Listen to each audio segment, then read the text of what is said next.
Good evening, student.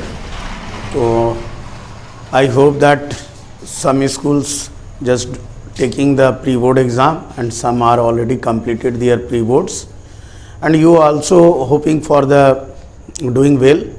So, whatever the problem is that basically ये problem होता है कि केमिस्ट्री में कि स्टूडेंट को लगता है कि किस तरह से पढ़ें, क्या पढ़ें, तो किस तरह से हमको नंबर आएगा, मार्क्स आएंगे। तो बेसिकली मार्क्स के लिए अगर अच्छे मार्क्स लाने चाहते हो तो इसके लिए आपको ये करना होगा कि बेसिक जो कंसेप्ट है उसको डेवलप करना होगा। क्वेश्चन जो है किस तरह से बनता है, उसको फॉर्मुलेट कैसे होता है, उसको कैच करना होगा, ये ज़रूरी है। अदरवाइज़ क्या होगा कि आप ज़्यादातर अगर ब्लाइंडली लर्न करते हो, चैप्टर को लर्न करते हो, तो मैक्सिमम जितने भी याद रहेंगे तो उससे आपका ज़्यादा सॉल्व नहीं हो पाएगा। क्वेश्चन जो है फॉर्मुलेट होता है, क्वेश्चन ट्विस्ट होता है, क्वेश्चन अलग अलग तरीके से बनाया जाता है, जो कि हम इस वीडियो के बाद, इस सीरीज़ के बाद एक क्वेश्चन सीरीज़ हम आपको देंगे, क्वेश्चन आंसर का सीरीज़, जो डिफरेंट पैटर्न का किस तरह से चैप्टर वाइज, किस तरह से आपका हर चैप्टर में किस पैटर्न में किस तरह से ट्विस्ट होता है क्वेश्चन, उसका हम लोग डिस्कशन कर लेंगे, सो दैट आपको बोर्ड एग्ज़ाम में भी आपको ये जो है हेल्पफुल होगा ये वीडियो। तो ये ध्यान रखना है कि जब भी हम पढ़ें तो बेसिक जो है कंसेप्ट वो क्लियर रहना चाहिए, क्योंकि क्वेश्चन जब भी आता है तो बेसिक कंसेप्ट के बेस पे आता है क्वेश्चन। इस बार भी आप लोगों का जो भी प्री बोर्ड का एग्ज़ाम हो गया होगा या होगा जिसका भी, तो ऑब्वियसली है वो कहीं ना कहीं इसी बेस पे क्वेश्चन रहता है। तो ये आपको हमेशा ध्यान रखना है। जैसे अगर हम चैप्टर वाइज बात करें तो आप देख रहे हो, जैसे हम स्टार्ट करते हैं, मान लीजिए पीरियडिक टेबल। तो पीरियडिक टेबल में बेसिकली आ जाता है, पीरियडिक टेबल का बेसिकली पीरियडिक ट्रेंड कैसा होता है, down the group, along the period, metallic character, non metallic character, ये होता है। फिर इलेक्ट्रॉन एफिनिटी है, इलेक्ट्रॉन नेगेटिविटी है। तो ये डिफरेंट जो प्रॉपर्टी होता है किस तरह से वैरी करता है, ये इंपॉर्टेंट है। बेसिकली क्वेश्चन यहीं से आता है। और एक पार्ट क्वेश्चन आता है दैट इज़ ग्रुप में, ग्रुप एंड पीरियड्स। सपोज आपको दे दिया, एटॉमिक नंबर दे दिया और आपको बताएगा कि कौन सा ग्रुप है, कौन सा पीरियड है। तो ये क्वेश्चन अब एकदम कॉमन हो गया है, अब ये बहुत ही सिंपल लगता है। तो आजकल जो है क्वेश्चन और ज़्यादा ट्विस्ट किया जाता है, जैसे लाइक कंपाउंड दे देता है, जो ग्रुप 1 का वैलेंस इलेक्ट्रॉन इतना है, और एक और ग्रुप दे दिया कोई भी, उसका भैया आपको ग्रुप नहीं बताया, एक एलिमेंट है XYZ कुछ भी, उसका वैलेंस इलेक्ट्रॉन दे दिया। एक दूसरा एलिमेंट बता दिया, उसका वैलेंस इलेक्ट्रॉन दे दिया, और बताएगा उसमें से 2-3 क्वेश्चन आ जाएगा कि मेटल है कि नॉन मेटल है। फिर ये कंपाउंड जो बनेगा तो उसका फार्मूला क्या होगा, अब कौन सा बॉन्ड बनेगा, मेटल एंड नॉन मेटल है तो आयनिक बॉन्ड बनेगा। तो इस तरह का जो है अलग अलग बॉन्डिंग में भी दे देता है कि उस 2 कंपाउंड का जो आप बनाओगे तो कौन सा बॉन्ड आएगा, उसमें आयनिक बॉन्ड आएगा, कोवलेंट बॉन्ड आएगा या कोऑर्डिनेट बॉन्ड आएगा, इस तरह का। तो ये इस तरह का वेरिएशन आता है, ये आपको ध्यान देना है। तो इस तरह का पैटर्न आता है। आज हम लोग सिंपली डिस्कस करेंगे topic wise, that is chapter wise. तो अगर आप चैप्टर वाइज देखें तो पीरियडिक टेबल में बेसिकली इंपॉर्टेंट है periodic trend, that is down the group along the period, जो हमने डिस्कस किया था। उसके साथ मेटेलिक कैरेक्टर जो हमने यहाँ लिखा है, atomic size, metallic character, non metallic character, ionization energy और ionization potential, electron affinity and electronegativity. तो ये जो पॉइंट्स हैं इसमें हमेशा क्वेश्चन आता है। बेसिकली ये दोनों ही सेक्शन में आता है, MCQ में भी आ सकता है, शॉर्ट टाइप क्वेश्चन में भी आ सकता है ये, और आपका जो है सेक्शन बी जो सेकंड पार्ट होता है उसमें भी क्वेश्चन आता है। तो इस तरह का डिफरेंट पैटर्न का हम लोग डिस्कस करेंगे। आपका एक सीरीज़ डालेंगे, देंगे, उसमें आपको जो है इस पैटर्न का कितनी वैराइटीज़, कितने तरह का क्वेश्चन को हम टेस्ट कर सकते हैं और किस पैटर्न में आ सकता है, ये आपको हम लोग डिस्कस कर लेंगे, तो आपको वो क्लियर हो जाएगा। तो आज हम लोग बात करेंगे ये पीरियडिक टेबल की। दूसरा पार्ट है that is bonding, chemical bonding. तो केमिकल बॉन्डिंग में इंपॉर्टेंट जो है, सिर्फ देख लीजिए, सिर्फ पॉइंट्स को हिट करना है, क्योंकि लास्ट टाइम में जब लास्ट में अंतिम में आते हैं, 1 मंथ या 1.5 मंथ बचता है, तो आपको ये ध्यान रखना है कि कौन कौन सा टॉपिक हमारे लिए इम्पॉर्टेंट है, किस किस टॉपिक से ज़्यादातर क्वेश्चन आता है। तो हमने जो आज बात किया पीरियडिक टेबल में, तो ज़्यादातर क्वेश्चन इस पार्ट से आता है और थोड़ा बहुत ग्रुप एंड पीरियड से आता है। तो ये आया periodic table and bonding. Bonding में आका बेसिकली आपका बॉन्डिंग में आता है कि टाइप ऑफ बॉन्ड्स, तो आयनिक बॉन्ड है कि कोवलेंट बॉन्ड है या कोऑर्डिनेट बॉन्ड है, तो ये टाइप ऑफ बॉन्ड आता है टाइप्स में। दूसरा है आपका जो बेसिकली आता है डॉट डायग्राम। ये डॉट डायग्राम ये एक इम्पॉर्टेंट है, ये सेकंड पार्ट में आता है, सेक्शन बी में आ जाता है। ये रिटन होता है, डॉट डायग्राम ड्रॉ करने देता है, ठीक है। तो डॉट डायग्राम में आपको हमेशा ध्यान रखना है कौन कौन सा, कुछ स्लाइडली देख लीजिए। NH3O+, ये आता है इम्पॉर्टेंट, NH4+, ये इम्पॉर्टेंट है, NH3 इम्पॉर्टेंट है, H2O इम्पॉर्टेंट है, CCl4 इम्पॉर्टेंट है, carbon tetrachloride and calcium oxide and MgCl2। तो ये डिफरेंट पैटर्न्स का जो डॉट डायग्राम है इसी के अंदर से इस पैटर्न में आता है। तो आपको ये ध्यान देना, ये आ गया बेसिकली बॉन्डिंग से, chemical bonding that is type of bonds, ionic bond and covalent bond, basically ये दोनों से आता है, और साथ में ये डॉट डायग्राम। इतना करने से आपको केमिकल बॉन्डिंग में और कोई प्रॉब्लम नहीं होगा। क्वेश्चन ज़्यादातर ये types of bonding and this इसी में से आता है, ठीक है। अब आ जाते हैं second third part, that is third number. Third number में हम लोग बात करेंगे एसिड, बेस एंड सॉल्ट। ये एक इम्पॉर्टेंट चैप्टर होता है acid base and salt. Acids base and salt ये एक इम्पॉर्टेंट पार्ट है। इसमें बेसिकली प्रॉब्लम क्या होता है स्टूडेंट को, रिएक्शन में equation, that is called equation. ये इक्वेशन में ज़्यादातर प्रॉब्लम होता है स्टूडेंट को। डिफरेंट टाइप्स ऑफ इक्वेशन होता है, तो we also discuss about this, how to solve, how to make it easier, कैसे हम लोग ईजी कर सकते हैं इक्वेशन को, ये हम लोग डिस्कस कर लेंगे, ठीक है। ये एक इम्पॉर्टेंट पार्ट है जो कि हार्ड, थोड़ा सा टफ पार्ट होता है, और इसमें क्वेश्चन का जो वेरिएशन है वो आपको समझना होगा, तो वो हम लोग डिस्कस करेंगे। Different types of question patterns and apart from base and salt. तो ये तीनों में बेसिकली इक्वेशन आता है, रिएक्शन आते हैं, ये आपको देखना है। और कुछ बेसिक कॉन्सेप्ट है जैसे स्ट्रॉन्ग एसिड, कंसंट्रेटेड एसिड या वीक एसिड क्या है, डाइल्यूट एसिड क्या है, इसी तरह से soluble salt, insoluble salt, like this. इस तरह का हमारा डिफरेंट पैटर्न्स में ये एक इम्पॉर्टेंट चैप्टर हो जाता है, acid base and salt. Third में आ जाते हैं हम लोग। थर्ड जो है एनालिटिकल केमिस्ट्री। एनालिटिकल केमिस्ट्री में ये एक इम्पॉर्टेंट चैप्टर आप बोल सकते हो, लेकिन उतना ज़्यादा नहीं, कम से कम 2 से 3 क्वेश्चन या कभी कभी दे देता है ऑब्जर्वेशन पार्ट से।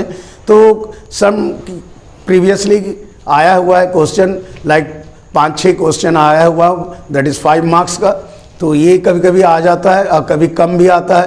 एनालिटिकल केमिस्ट्री में बेसिकली ऑब्जर्वेशन आता है, ये basically observation that is what do you observe.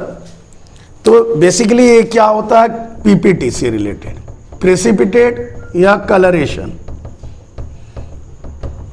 ये जैसे NaOH के साथ मेटल ऑक्साइड या मान लीजिए नॉन मेटेलिक ऑक्साइड्स है या हाइड्रोक्साइड्स है या सॉल्ट है, उसके साथ जो है NaOH का रिएक्शन या NH4OH का रिएक्शन में जो रिएक्शन होता है उसमें किस तरह का चेंजेज आता है, मतलब उसका कलर क्या आता है। ऑब्जर्वेशन में ना व्हाट डू यू ऑब्जर्व, तो ये बेसिकली प्रैक्टिकल पार्ट है। तो प्रैक्टिकली जैसे हम लोग टेस्ट ट्यूब में डालते हैं कोई भी सॉल्ट और उसमें NaOH बेस डालें या NH4OH डालें, तो little quantity and excess quantity, तो क्या उसमें चेंजेज आता है, क्या वेरिएशन आता है, कलर का चेंजेस क्या होता है, ये हम लोग जैसे मान लीजिए एक एग्जांपल हम आपको अभी बता दे रहे हैं। जैसे कॉपर सल्फेट है, वो ब्लू कलर का होता है, उसमें अगर आप डालें तो उसमें ब्लू कलर क्या होगा, चेंज क्या होगा, ठीक है।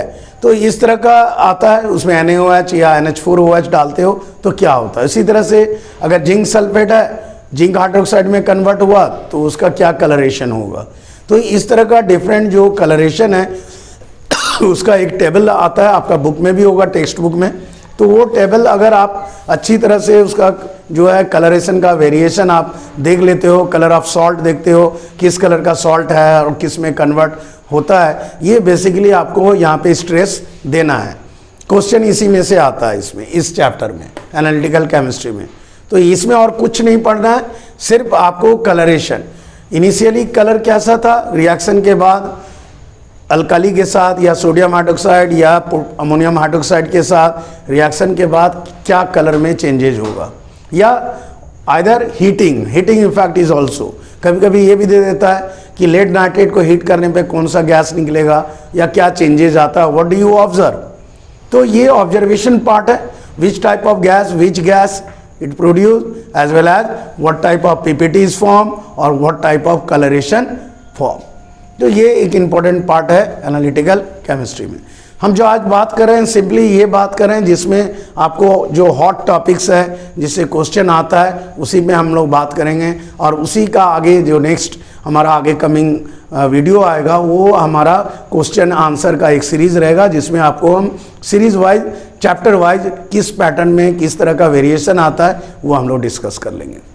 ठीक है, तो इससे उम्मीद है आपको जो है बहुत सारा प्रॉब्लम जो है इससे सॉर्ट आउट हो जाएगा। तो इस तरह का आ रहा है एसिड बेस एनालिटिकल केमिस्ट्री में। इसमें एसिड बेस में ये बताएं, बॉन्डिंग में ये बताएं, पीरियोडिक टेबल में ये बताएं। और इसके बाद आप आ जाओ इलेक्ट्रोलाइसिस। इलेक्ट्रोलाइसिस में बेसिकली जो आता है ये इलेक्ट्रोलाइसिस से रिलेटेड एनोड एंड कैथोड का reaction at anode, reaction at cathode. जो भी इलेक्ट्रोलाइट्स हैं, electrolytes strong electrolyte and weak electrolyte क्या है, इसमें आपको फोकस रखना है, इसको पढ़ लेना है। और सेकंड आपको पॉइंट वाइज बता रहे हैं, आप ध्यान से इसको सुनना है और आप भी अपने आप को नोट डाउन कर सकते हैं कि दिस पॉइंट्स आर इम्पॉर्टेंट। तो ये हुआ electrolytes, strong and weak electrolyte. So what, how the weak electrolyte and how the strong electrolyte. Suppose एक एग्जाम्पल हम आपको बोल दे रहे हैं, जैसे अगर आयनिक है तो स्ट्रॉन्ग इलेक्ट्रोलाइट होगा, अगर वो आयनिक प्लस मॉलिक्यूल्स है तो वीक इलेक्ट्रोलाइट होगा, और अगर नॉन इलेक्ट्रोलाइट है तो सिर्फ ओनली मॉलिक्यूल्स आर देयर, तो ये हमारा नॉन इलेक्ट्रोलाइट होगा। तो इस तरह का जो वेरिएशन है ये आपको बेसिक जो है ये जानना पड़ेगा, ये जानना है आपको पढ़ के। इसके साथ साथ इलेक्ट्रोलाइसिस में डिफरेंट जो इलेक्ट्रोलाइटिक प्रोसेस है, लाइक कॉपर सल्फेट का और इलेक्ट्रोड का, जैसे आपका इनर्ट इलेक्ट्रोड है प्लैटिनम के साथ या ग्रेफाइट के साथ, तो वो सब जितने भी इलेक्ट्रोलाइसिस हैं उसको आपको देखना है। साथ साथ इलेक्ट्रोप्लेटिंग है। तो 3-4 पेज जो है आपका at least 3-4 pages are important in this chapter. Basically the electrolysis like lead का lead bromide, copper sulphate, silver argentocyanide, तो ये सब का जो इलेक्ट्रोलाइसिस है ये इम्पॉर्टेंट है। इलेक्ट्रोप्लेटिंग कैसे होता है, इलेक्ट्रोप्लेटिंग ये इम्पॉर्टेंट है। ठीक है, तो ये आपका बेसिकली जो है ये इम्पॉर्टेंट हुआ इलेक्ट्रोलाइसिस में। तो आज हम इतना ही पढ़ेंगे, नेक्स्ट जो है उसमें आगे का डिस्कस करेंगे। जैसे ऑर्गेनिक में, ऑर्गेनिक केमिस्ट्री में आ जाता है नोमेनक्लेचर, उसका कैटनेशन प्रॉपर्टी आ जाता है, और नेमिंग आता है, किस तरह से नेमिंग होता है, उसका स्ट्रक्चर क्या है, आइसोमर्स या आइसोमेरिज्म आता है, तो ये सब आता है, उसका भी हम लोग डिस्कस करेंगे। तो आज हम बेसिकली स्टार्ट करते हैं यहाँ से पीरियोडिक टेबल से। पीरियोडिक टेबल में देखिए जो प्रॉपर्टी है, atomic size, metallic character, non metallic character, ionization, enthalpy और पोटेंशियल, और इलेक्ट्रॉन एफिनिटी एंड इलेक्ट्रोनेगेटिविटी। तो यहाँ पे हम लोग देखते हैं basically atomic size. Atomic size जो है ये डिपेंड करता है दो फैक्टर पे। एक होता है नंबर ऑफ ऑर्बिट्स और सेल, नंबर ऑफ ऑर्बिट्स और सेल पे डिपेंड करेगा, और दूसरा है न्यूक्लियर चार्ज। ये आपको ध्यान रखना है। अगर नंबर ऑफ ऑर्बिट इंक्रीज हो रहा है तो एटॉमिक साइज इंक्रीज होगा। जैसे डाउन द ग्रुप, अगर डाउन द ग्रुप जाएंगे तो नंबर ऑफ ऑर्बिट क्या होगा, इंक्रीज होगा।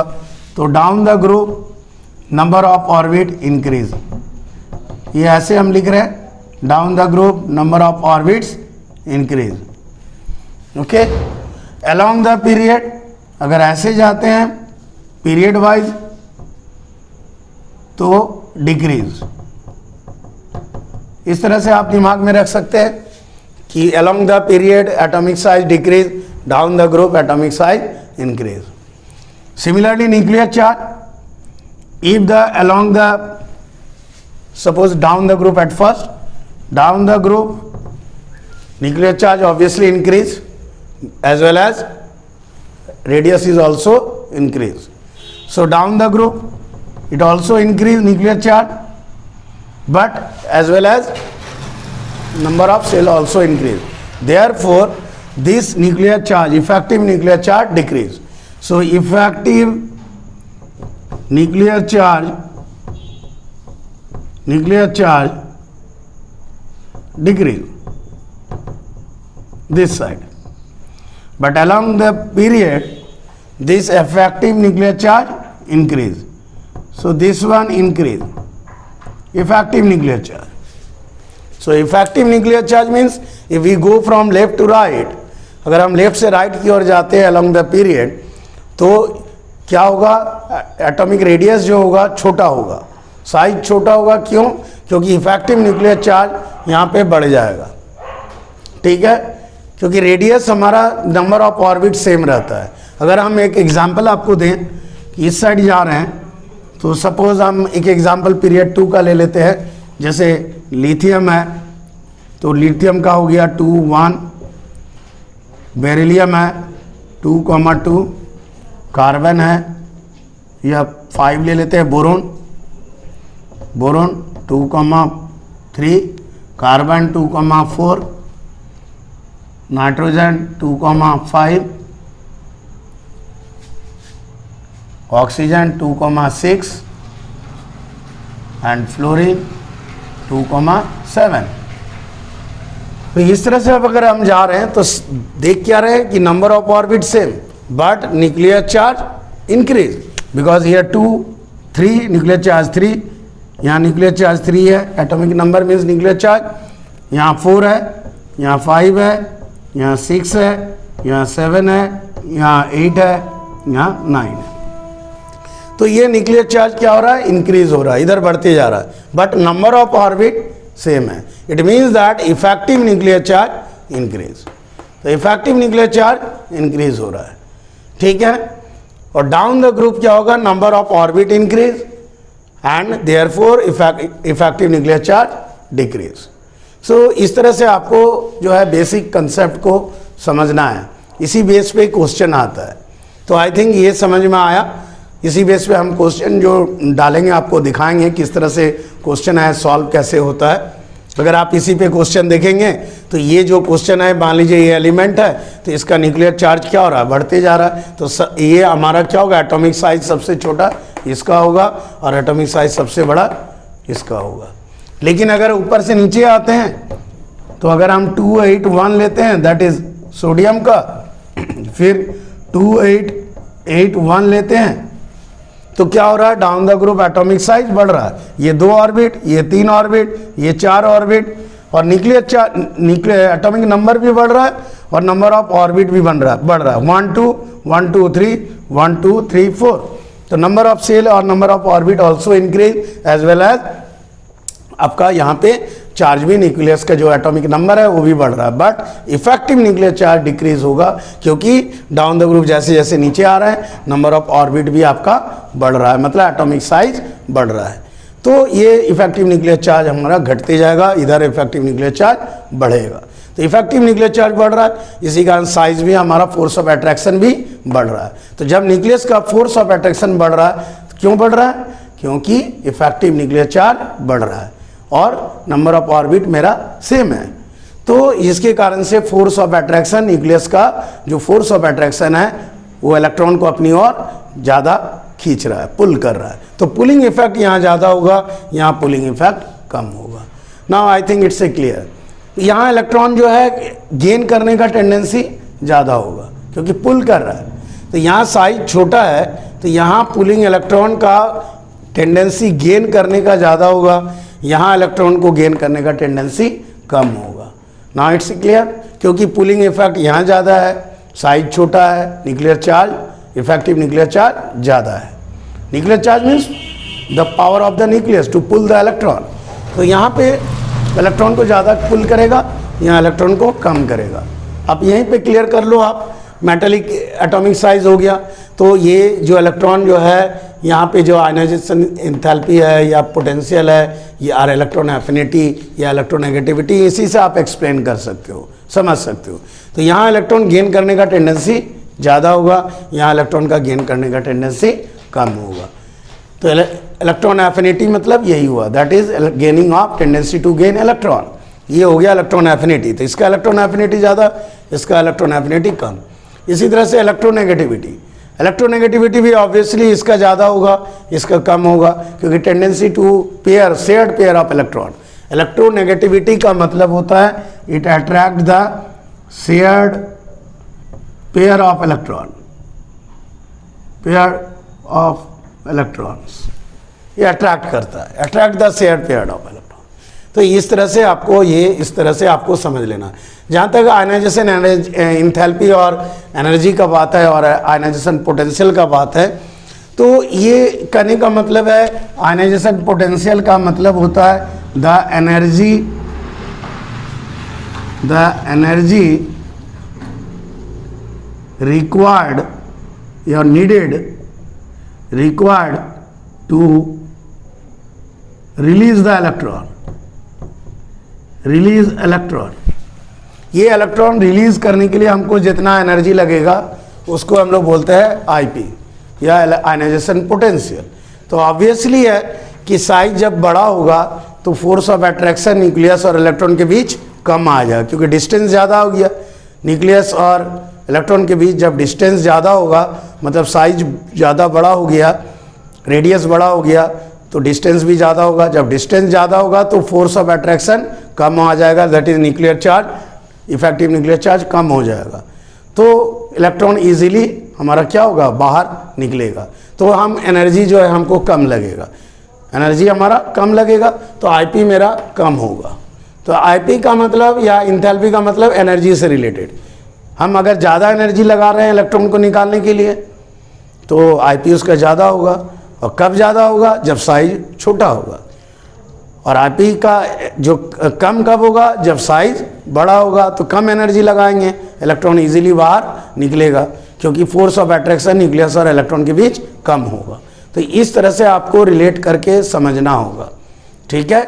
एक आराम से बेसिक जो कंसेप्ट है उसको ध्यान में रखना है।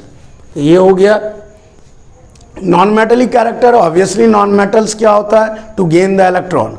नॉन मेटल्स क्या होता है, इलेक्ट्रॉन को लेता है, लेने का टेंडेंसी होता है। और मेटल क्या होता है, लूज करने का टेंडेंसी होता है। इसीलिए जैसे आप इधर से जाते हो तो ये मेटल है, ये भी मेटल है, लेकिन यहाँ पे क्या हो गया, मेटलॉइड, और ये हमारा नॉन मेटल है। हम लोग अभी डिस्कस कर लेते हैं मेटल एंड नॉन मेटल का। I think it's a clear now. इस बेस पे हमेशा क्वेश्चन आता है, तो ध्यान देना है इस पे। इसको जितने भी वेरिएशन आएंगे क्वेश्चन का, जो हम आपको सीरीज में बताएंगे किस तरह से वेरिएशन होता है, किस तरह का डिफरेंट पैटर्न आता है क्वेश्चन। तो देखते हैं, इसमें आपको एक बता रहे हैं एग्जाम्पल। देखिए एक एग्जाम्पल है, सपोज सेकेंड पीरियड का ही बता रहे हैं, that is second period. Second period में आता है लिथियम, उसके बाद दैट इज 2,1, फिर 2,2 beryllium, boron 2,3, carbon 2,4, nitrogen 2,5, oxygen 2,6 and fluorine 2,7। अगर इसका बात करें तो ये दो मेरा क्या हो गया, मेटल। ये हमारा मेटल है, मेटल है इधर। तो ये मोर मेटलिक कैरेक्टर, ये कम। इधर से जाएंगे तो मेटलिक कैरेक्टर क्या हो रहा है, डिक्रीज होगा, ठीक है। ये 1 है, 2 है। तो जैसे जैसे इलेक्ट्रॉन बढ़ेगा मेटलिक नेचर घटेगा। तो ये मेटल हुआ, ये हमारा हो गया मेटलॉइड, दिस इज मेटलॉइड। और ये जो है हमारा, ये हो गया नॉन मेटल, ये हमारा नॉन मेटल आ गया। तो आई थिंक इससे क्लियर नाउ, ठीक है, आ रहा है समझ में। तो क्या हो रहा है, मेटल से मेटलॉइड, फिर नॉन मेटल। अगर हम इसका बात करें तो ये मोस्ट मेटलिक, इस सीरीज का अगर बताएं तो ये मेटलिक सबसे ज़्यादा है, ये मेटलिक कैरेक्टर सबसे ज़्यादा होगा, और ये नॉन मेटलिक कैरेक्टर सबसे ज़्यादा होगा, ठीक है। तो यहाँ पे क्या हो रहा है, मेटलॉइड हो रहा, फिर इधर से नॉन मेटलिक कैरेक्टर बढ़ना शुरू होगा। तो metallic character increases and here metallic character, non-metallic character increases, non-metallic character increases, and here metallic character increases up to here, means metal then metalloid, फिर नॉन मेटल की तरफ हम लोग जाएंगे. So metal to non metal, ये variation है. Clear है? So you can say that कि मेटल का जो वैलेंस इलेक्ट्रॉन होता है, ये आपको ध्यान रखना है कि आइदर 1, 2 और 3, ये वैलेंस इलेक्ट्रॉन होता है जनरली मेटल का. इस केस में आपको लग रहा है कि ये मेटल है, एक्चुअली ये मेटलॉइड है. ये आपको ध्यान रखना है कि ये बोरोन जो है एक मेटलॉइड होता है. ठीक है, समझ में आया? तो इस तरह से हम देख रहे हैं. अगर रिएक्टिविटी का बात करें, अभी इसमें देखिए आप रिएक्टिविटी भी जोड़ सकते हैं. This one electron easily lose, तो ये क्या होगा, मोस्ट रिएक्टिव होगा इस केस में. तो रिएक्टिविटी क्या हो रहा है, यहाँ से इसका सबसे ज़्यादा होगा, फिर इसका कम होगा, फिर इसका और कम होगा, फिर यहाँ पे least reactive. This one is the least reactive, क्योंकि बीच में ऑक्टेट है, आउटर मोस्ट 8 का हाफ 4, तो 4 आ गया तो ये लीस्ट रिएक्टिव हो गया. जैसे सिलिकॉन भी 4 होता है, 2, 8, 4, तो 4 जो हो गया, सिलिकॉन भी लीस्ट रिएक्टिव होगा ग्रुप पीरियड 3rd में, 3rd पीरियड का लीस्ट रिएक्टिव. तो ये लीस्ट रिएक्टिव हुआ, फिर रिएक्टिविटी क्या हो रहा है, फिर बढ़ रहा है. तो रिएक्टिविटी इधर से इंक्रीज करेगा और रिएक्टिविटी इधर से डिक्रीज करेगा. यहाँ से यहाँ तक डिक्रीज, यहाँ लीस्ट, ये लीस्ट रिएक्टिव हो गया, फिर रिएक्टिविटी इंक्रीज. तो it always depends upon the electronic configuration. If you see that, अगर इलेक्ट्रॉनिक कॉन्फ़िगरेशन का अगर आप देख रहे हो तो इसी से आप आंसर निकाल सकते हो. ये 7 है, मतलब इजीली गेन करेगा 1 इलेक्ट्रॉन. ये नॉन मेटल भी ज़्यादा है, सबसे ज़्यादा, और रिएक्टिव भी नॉन मेटल में ज़्यादा है. इस केस में नॉन मेटल में अगर देखें, इसका कम होगा, क्योंकि ये 2 इलेक्ट्रॉन इसको लेना है, तो ये लेस रिएक्टिव होगा इसके कंपेयर में. इसको 3 इलेक्ट्रॉन लेना है, तो इसका रिएक्टिविटी और कम होगा. तो इधर से जाते हैं तो रिएक्टिविटी बढ़ते जाता है, क्योंकि नंबर ऑफ इलेक्ट्रॉन्स हमारा कम होता है टू गेन करने में. यहाँ 1 ही लेना है, यहाँ 2 लेना है, यहाँ 3 लेना है, तो रिएक्टिविटी इसका कम होगा, उससे ज़्यादा इसका होगा, इसके ज़्यादा इसका होगा, नॉन मेटल के केस में. ठीक है, मेटल के केस में आपका उल्टा हो जाएगा, क्योंकि मेटल लूज करता है. मेटल का रिएक्टिविटी डिपेंड करेगा लूज में, तो ये इजीली लूज करेगा, तो ये रिएक्टिविटी इसका ज़्यादा होगा. ये थोड़ा टाइम लगेगा, 2 इलेक्ट्रॉन है, तो इसका रिएक्टिविटी कम होगा, बिकॉज सभी का सभी जो है number of shell, number of orbit same है. तो सेकेंड पीरियड का है इसीलिए. तो इस तरह से हमारा ये जो वेरिएशन होता है, इसको समझना है. ठीक है, अगर आप मेल्टिंग एंड बॉइलिंग पॉइंट की बात करें, हम इसी में आपको समझा रहे हैं, आप लोग इसको ध्यान दीजिए. हर जगह आप इलेक्ट्रॉनिक कॉन्फ़िगरेशन के थ्रू से अप्लाई करके भी आप सॉल्व कर सकते हैं. Suppose I say that melting point. Now melting point का अगर बात करें, तो मेल्टिंग पॉइंट में आपका क्या होता है, साइज इधर क्या होता है, छोटा हो रहा है, बिकॉज न्यूक्लियर चार्ज इंक्रीज. तो एटॉमिक साइज देखेंगे तो यहाँ से ये हमारा क्या हो रहा है, छोटा होते जाएगा.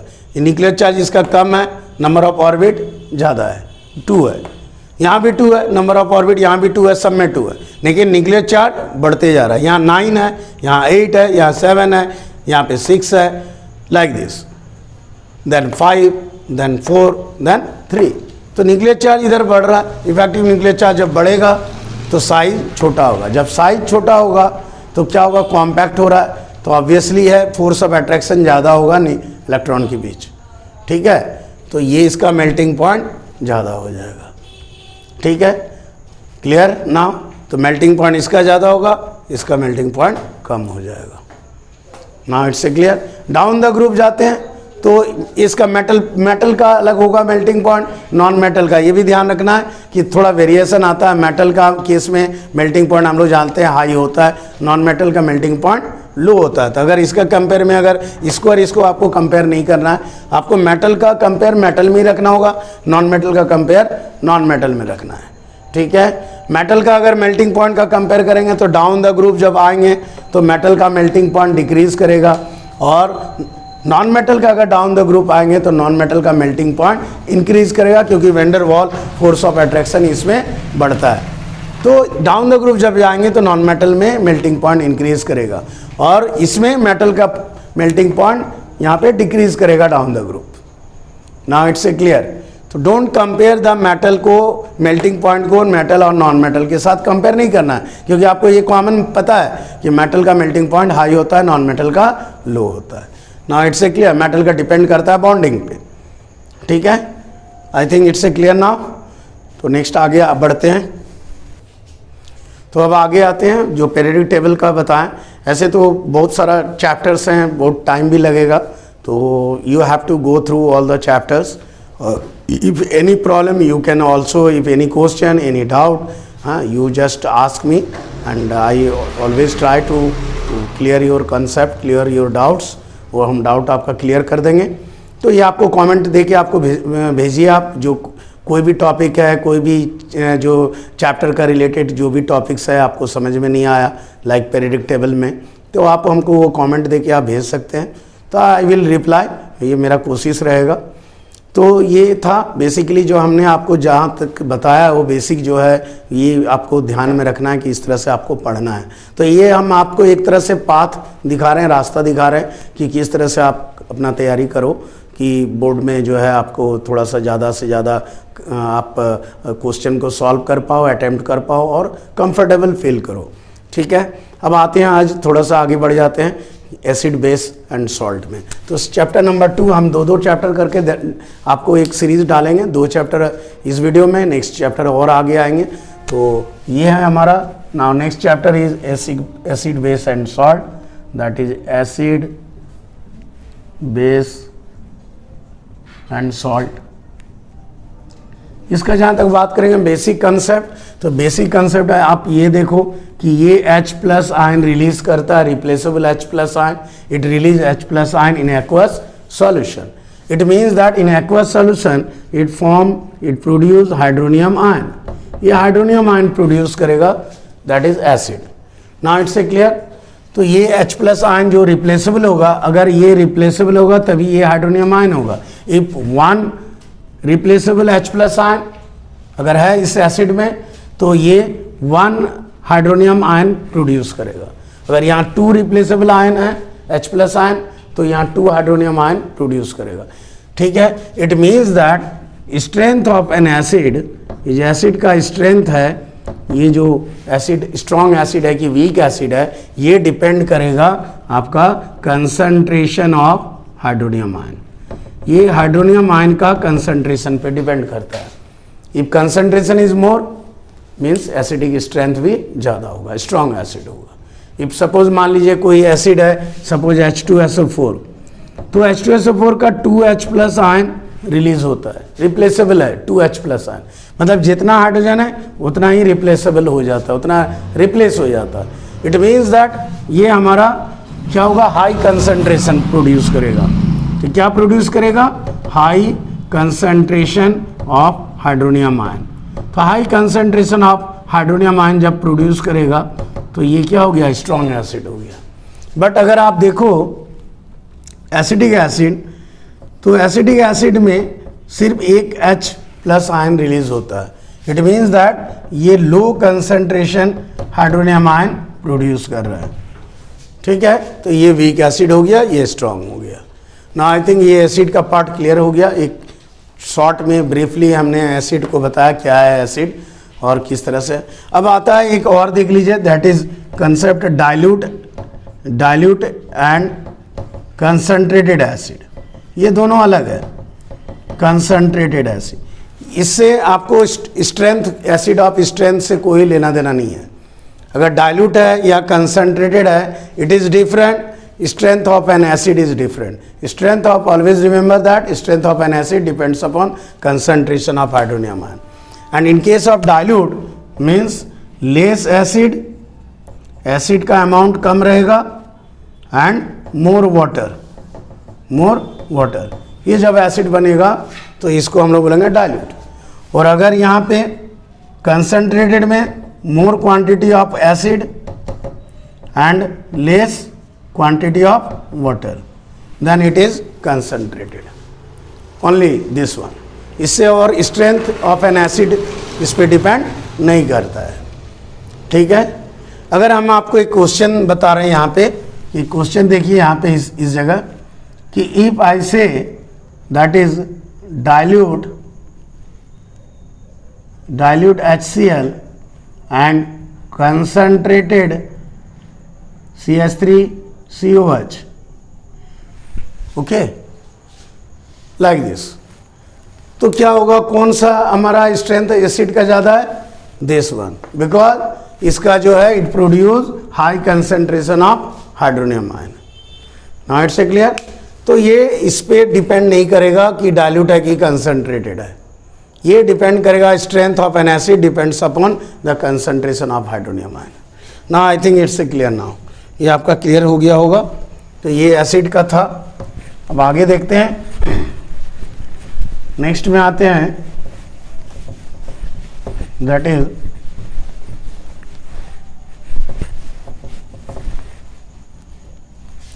टाइप ऑफ एसिड में. तो टाइप ऑफ एसिड जैसे dibasic acid, monobasic acid, dibasic acid, tribasic acid, इस तरह का आता है. मतलब number of replaceable H+ ion, और you can say that number of कितना हाइड्रोनियम आयन प्रोड्यूस करता है. तो जैसे मोनोबेसिक है. मोनोबेसिक मतलब हो गया कि एकदम शॉर्ट में रखिए, one replaceable, one, that is one hydronium ion. Simple. Dibasic, dibasic acid, dibasic acid, this is monobasic, and dibasic acid 2H+ ion और 2 hydronium ion. Similarly tribasic acid, that is 3H+ ion और 3 hydronium ion, like this. यही है. तो इस तरह से basicity of an acid is the what, the number of hydronium ion what it form. ये हुआ basicity of. If one hydronium ion then monobasic, उसका बेसिसिटी 1 हुआ. अगर 2 है, 2 है तो डाइबेसिक, बेसिसिटी 2, लाइक दिस. आ गया समझ में? इसमें कोई डाउट नहीं है. तो इस तरह का आता है. इसमें कुछ एक्सेप्शन भी है. It also depends upon the structure. ये स्ट्रक्चर पे भी डिपेंड करता है. जैसे मान लीजिए हम दे रहे हैं आपको P है, यहाँ डबल बॉन्ड O दिए, यहाँ OH है और यहाँ आपका OH है और ये एक H है. तो इस तरह का अगर होगा तो ये क्या है, ये आपको 1 2 3, दैट इज ये फॉर्मूला हो गया H3PO3, H3PO3. बट स्ट्रक्चर आप देखिए ठीक से. तो यहाँ पे रिप्लेसेबल है यही only, this one only, the it not replaceable, this one not replaceable. ये डिस्प्लेस नहीं होगा, ये नॉट रिप्लेसेबल है, नॉट रिप्लेसेबल. ये H और ये H रिप्लेसेबल है, बिकॉज ये बॉन्ड ऑक्सीजन के साथ इसका जुड़ा है, इसके साथ, और ये इसके साथ जुड़ा है. मतलब ये वीक बॉन्ड है O और H के बीच, O और H के बीच.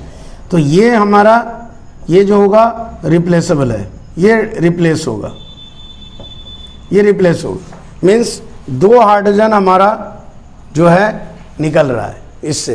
तो देयरफॉर 3 है, लेकिन ये क्या हो गया 2, only 2 hydrogen replace, only 2 hydrogen replace. Therefore it is dibasic, not try. So this one is exception. You always go for the structure wise if you see it. तो ये हमारा directly this one attached bonded with phosphorus, therefore it cannot be replaceable, and these two can be replaceable. ठीक है. तो ये आपका एक important part था. तो ये हमने आपको डिस्कस किया. तो इस तरह से एसिड का है. बेस में you know that base depends upon the replaceable OH minus hydroxyl ion, वो बेस होता है. Water soluble base you know that alkali. तो ऑल द बेसेस आर, जो जितने भी आर नॉट अल्काली, जो भी बेस वाटर सॉल्युबल होगा उसको हम अल्काली बोलेंगे. बेस जो हमारा वाटर सॉल्युबल होगा, water soluble, that is alkali, ये अल्काली होगा. क्लियर. तो जो बेस वाटर सॉल्युबल होगा वो अल्काली होगा, और अगर वाटर सॉल्युबल नहीं है तो सिंपली बेस होगा. Not water soluble, not water soluble, then only base, only base. तब ये सिर्फ बेस होगा. इसलिए बोलते हैं सभी बेस जो है अल्काली नहीं है, लेकिन सभी अल्काली बेस है. All the bases are not alkali but all the alkalis are base, क्योंकि जितने भी अल्काली हैं वो बेस ही है, क्योंकि वो बेस जो वाटर सॉल्युबल होता है वही अल्काली है। तो वो चाहे वाटर सॉल्युबल हो चाहे वाटर सॉल्युबल ना हो वो बेस है, लेकिन अल्काली जो होगा वो वाटर सॉल्युबल ही होगा, ये इस पे ध्यान देना है। तो ये था। अब आते हैं कुछ कुछ एग्जाम्पल में, कुछ कुछ इक्वेशन। इस केस में एसिड बेस एंड सॉल्ट थोड़ा टिपिकल होता है, थोड़ा इक्वेशन आता है, रिएक्शन होता है। ये थोड़ा हार्ड आपको थोड़ा लगेगा, थोड़ा टफ पार्ट इस basically you just command over reaction and equation, इस पे ध्यान देना है। जैसे सॉल्ट है तो सॉल्ट और के साथ कोई एसिड का रिएक्शन क्या प्रोडक्ट होगा। तो आज जस्ट हमने एक तो ब्रीफली हम आपको यहाँ पे दिखाए हैं, other reactions are also there. तो हम आज यहाँ पे आपको जस्ट सॉर्ट आउट कर दे रहे हैं नोट्स में। ये बेसिक ऑक्साइड एक फॉर्मूला है, this are the formula, you can say that जो बेस है या ऑक्साइड है, मेटल ऑक्साइड्स आर बेस। तो ये oxide plus acid salt and water, ये आपका फॉर्मूला है कि बेस और oxide, that is oxide means base, metallic oxide means base plus acid salt and water, ये common neutralization reaction. Now these two are example here, ये example है ना। यहाँ देखिए कार्बोनेट एंड बाइकार्बोनेट अगर रहेगा तो carbonate and bicarbonate plus acid, this is the formula. Carbonate and bicarbonate plus acid form करेगा salt water and CO2 gas, ये आपका इंपॉर्टेंट है। Next one example I just given, bicarbonate plus HCl acid salt water and CO2 gas. Now third formula, exception is there, but in this case all the carbonates do not react with an acid. Lead carbonate जैसे है ये do not reacts with HCl and H2SO4. Similarly calcium carbonate do not reacts with H2SO4. तो ये आपका important। The next formula is that sulfide and bisulfide when reacts with an acid, तो sulphide and bisulphide जब react करेगा acid के साथ, salt water and SO2। तो ये इंपॉर्टेंट है, SO2 गैस कब होगा, जब sulphide and bisulphide react with an acid. Now another one that example is there, equation दिया हुआ देखिए, सल्फाइड और bisulphide NaHSO3 that is sodium bisulphide plus HCl that is acid, salt that is NaCl, water and SO2। Examples यहाँ पे दिया हुआ है आपका। अब है metallic oxide plus water base बनेगा, जैसे sodium oxide plus water sodium hydroxide. Next formula salt plus alkali basic hydroxide plus normal salt, this one is important. Salt और अल्काली बनेगा basic hydroxide plus normal salt, जैसे salt है FeCl3, alkali हो गया NaOH, then basic hydroxide that is FeOH whole thrice, this one is basic hydroxide and normal salt NaCl, like this. Another one metal nitrate, it is metal nitrate if it is heated, अगर इसको हम heat करते हैं तो basic oxide that is metallic oxide plus NO2 plus O2। जैसे lead calcium nitrate और lead nitrate when we heated तो it produce lead oxide और calcium oxide plus NO2 plus O2। तो इस फॉर्मूला में आ गया।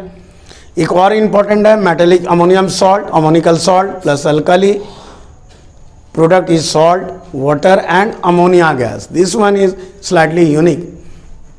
सो ammoniacal salt produce ammonia gas, like ammonium chloride is ammoniacal salt, alkali is sodium hydroxide, salt is NaCl, water and NH3.